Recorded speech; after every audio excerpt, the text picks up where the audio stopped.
নমস্কার বন্ধুরা, welcome to Bithi's kitchen. Bithi's কিচেনে সবাইকে স্বাগত। আজ আমি তোমাদের সাথে শেয়ার করব সাবুদানার পোলাওয়ের রেসিপি, যা নীলষষ্ঠী, একাদশী, শিবরাত্রির যে কোনো উপবাসের দিনেই এটা আমরা খুব সহজেই বানিয়ে নিতে পারি। আর খেতেও হয় কিন্তু ভীষণই সুন্দর। খুব অল্প সময়ে এটি তৈরি করে নেওয়া যায়। তাহলে চলো কিছুটা সময় আমার সাথে আমার রেসিপিটা দেখতে থাকো। সাবুদানার পোলাও বানানোর জন্য প্রথমে আমি নিয়েছি এখানে ছোট দানার সাবু। এই সাবুটা এবার আমি খুব ভালোভাবে পরিষ্কার করে ধুয়ে ভিজিয়ে রাখবো 1-1.5 ঘন্টার জন্য। পোলাওয়ে দেওয়ার জন্য কি কি উপকরণ আমি নিয়েছি সেইগুলোই দেখিয়ে দিচ্ছি। এখানে কিছু সবজি আমি কেটে নিয়েছি। তার মধ্যে রয়েছে আলুগুলো আমি ছোট্ট ছোট্ট টুকরো করে কেটেছি। আর নিয়েছি গাজরগুলোকেও আমি ছোট ছোট টুকরো করে কেটেছি। আর কিছুটা পনিরটাও আমি ছোট টুকরো করে কেটে নিয়েছি। আর ফুলকপি আর ক্যাপসিকাম। আর ঝালের জন্য দিয়েছি কাঁচা লঙ্কা কুচি। তোমরা চাইলে তোমাদের পছন্দ মতো সবজি কিন্তু ব্যবহার করবে। আর যদি পছন্দ না হয় তাহলে যে সবজি পছন্দ সেইগুলো দিয়ে দেবে। আর নিয়েছি কাজু বাদাম, চিনে বাদাম আর কিশমিশ। এবার এগুলোকে আমি সরিয়ে রেখে দেব আর দেখব সাবুটা কতটা ভিজেছে। 1 থেকে 1.5 ঘন্টা মতো আমি সাবুটা ভিজিয়ে রেখেছিলাম। আর দেখো সাবুটা সুন্দরভাবে নরম হয়ে গেছে। এর থেকে বেশি কিন্তু ভেজালে আর পোলাও ভালো লাগবে না খেতে। তোমরা চাইলে মোটা দানার যে সাবুটা সেই সাবুটাও কিন্তু ব্যবহার করতে পারো। আর মোটা দানার সাবু নিলে একটু বেশিক্ষণ ভিজিয়ে রাখতে হয়। আর ছোট দানার সাবু নিলে অল্প কিছুক্ষণ ভিজিয়ে রাখলেই হয়ে যায়। এইবার রান্নাটা আমি শুরু করব। তার জন্য একটা কড়াই নিয়েছি। তার মধ্যে আমি দিয়ে দেব 2 টিস্পুন ঘি। আমি এই পোলাওটা সম্পূর্ণটাই ঘি দিয়েই রান্না করব। তোমরা চাইলে অবশ্যই রিফাইন্ড অয়েল ব্যবহার করতে পারো।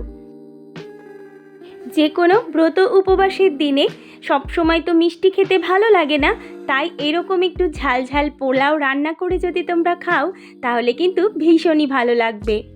দেখো ঘিটা গরম হয়ে গেছে। এবার প্রথমেই আমি কাজু বাদাম আর চিনে বাদামটা একটু ভেজে নেব। কোনো বন্ধু যদি আমার চ্যানেলের নতুন হয়ে থাকো তাহলে আমার চ্যানেলটা সাবস্ক্রাইব করে নিয়ে পাশে থাকার অনুরোধ করব। আর পাশে থাকা বেল আইকনটা অবশ্যই একবার প্রেস করে দেবে, কারণ আমি যখন চ্যানেলে কোনো নতুন রেসিপি দেব তোমাদের কাছে সবার আগে পৌঁছে যাবে। বাদামটা একটু ভাজা হয়ে গেলেই ওর মধ্যে আমি অ্যাড করে দিলাম কিশমিশটা দিয়ে এবার অল্প একটু ভেজে নিয়ে আমি এগুলো তুলে রাখবো। সব কিছু ভাজা হয়ে গেছে, এবার আমি এগুলোকে তুলে রাখবো। এবার আমি যে পনিরগুলো রেখেছিলাম সেই পনিরগুলো হালকা একটু ভেজে নেব। পনিরটা সম্পূর্ণই অপশনাল, তোমরা চাইলে নাও দিতে পারো। তবে আমার মনে হয় পনিরটা দিলে এই পোলাওয়ের টেস্ট কিন্তু খুব সুন্দর হয়। পনির হালকা করে ভেজে নেওয়া হয়ে গেছে, এবার তুলে রাখবো। পনিরটা তুলে নেওয়ার পরে আমি আরেকটু ঘি অ্যাড করেছিলাম। তারপরে ফোড়নে দিয়ে দিয়েছি 2টো শুকনো লঙ্কা, একটা এলাচ আর সামান্য একটু গোটা জিরে। এবার ফোড়নটা খুব ভালোভাবে ভেজে নেব। ফোড়নটা ভালোভাবে ভাজা হয়ে গেছে, এবার আমি সব সবজি এক এক করে ভেজে নেব। প্রথমেই দিয়ে দিলাম আলুটা একটু নেড়ে নিয়ে ওর মধ্যে আমি অ্যাড করে দেব কেটে রাখা গাজর।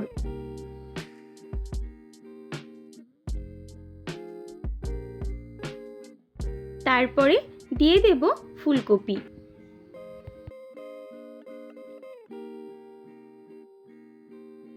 ফুলকপিটা দিয়ে একটু নেড়ে নিয়ে এর মধ্যে আমি অ্যাড করে দেব কেটে রাখা ক্যাপসিকাম।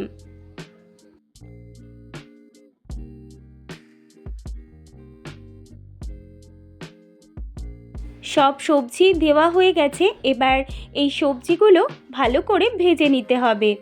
আর খুব তাড়াতাড়ি যাতে একটু নরম হয়ে যায় ওই জন্য আমি দিয়ে দিলাম সামান্য একটু লবণ।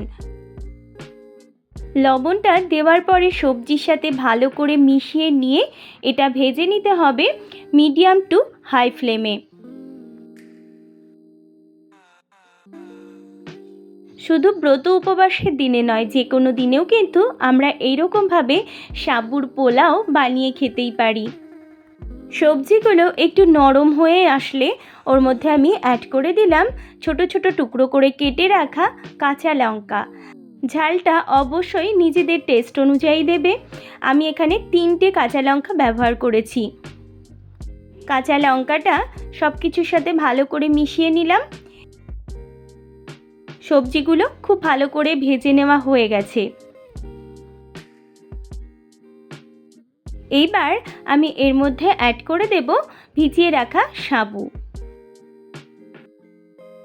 সাবুর মধ্যে যদি একটুও জল থাকে তাহলে সাবু থেকে জলটা কিন্তু ঝরিয়ে নিতে হবে, না হলে পোলাওটা একদমই ভালো হবে না, ঝরঝরে হবে না। এবার সমস্ত সবজিগুলো আর সাবুদানা একসাথে ভালো করে মিশিয়ে নিচ্ছি।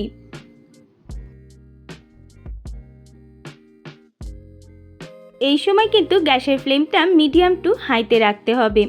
তারপরে আমি এর মধ্যে দিয়ে দিলাম পরিমাণ মতো লবণ।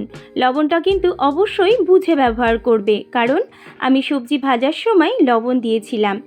আর দিয়ে দিলাম মিষ্টির জন্য সামান্য একটু চিনি। পোলাওটা যেহেতু একটু মিষ্টি মিষ্টি আর ঝালঝাল হবে, তাই আমি এখানে চিনির ব্যবহারটা করেছি।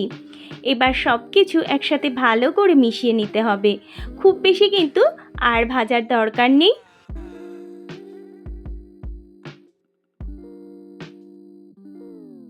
এইবার আমি এর মধ্যে অ্যাড করে দেব ভেজে রাখা পনির, আর দিয়ে দেব ভেজে রাখা কাজু বাদাম, চিনে বাদাম আর কিশমিশ। এবার সমস্ত কিছু একসাথে আবারও ভালো করে মিশিয়ে নেব।